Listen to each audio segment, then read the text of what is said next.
Good day, everyone. I'm Carla Rossi Escandor, and I'll be talking about instruments used in measuring evaporation. So, evaporation is a crucial process that plays a role in water cycles and environmental studies.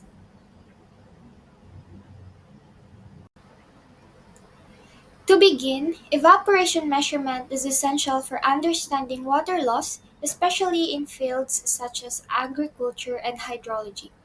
During the International Geophysical Year, HUNAM 1973, three types of instruments were recommended for estimating evaporation. So the 3,000 centimeter squared sunken tank, the 20-meter squared sunken tank, and the Class A evaporation pan, which is most commonly used in the United States. So we'll focus on this Class A pan in more detail. The Class A evaporation pan is a widely used instrument made from stainless steel. It has a diameter of 4 feet and a depth of 10 inches. The pan is mounted on an open wooden platform and it is placed 2 to 4 inches above the ground. The pan is filled with clear water, keeping the water level within 2 inches of the rim. This setup helps to measure the evaporation rate efficiently.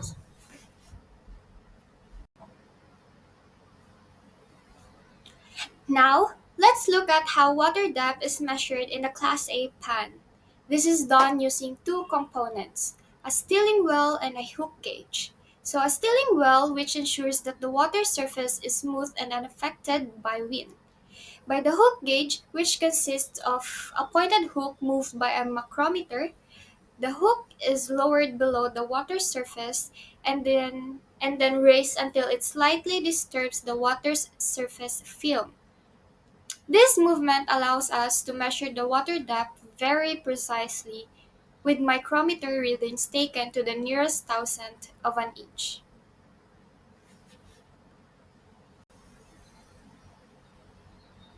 So, water loss measurement and recording. After taking an initial micrometer reading, we wait for a specified period, usually 1 day, before repeating the process. So the difference between the two readings indicates the amount of water lost due to evaporation. So this loss is recorded to track the evaporation rate, which is crucial for various environmental assessments.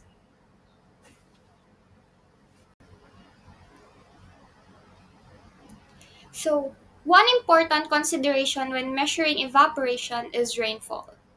To ensure the accuracy of the evaporation readings, a rain gauge is positioned next to the evaporation pan. So this helps correct for any rainfall that may fall into the pan, so we can differentiate between evaporation and rainwater contributions.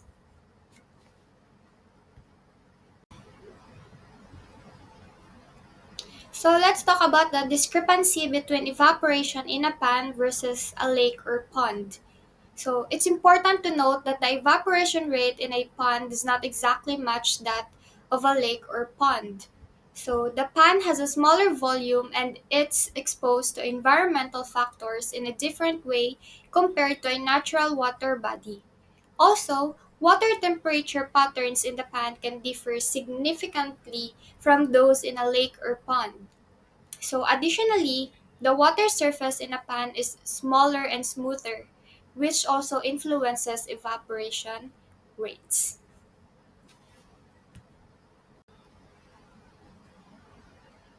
So, in conclusion, measuring evaporation accurately is vital for water management and environmental studies. So, the Class A evaporation pan is mostly commonly used tool in the US, and while it may not be perfectly reflected of natural water bodies, it remains a key instrument in this field. So that's all. Thank you.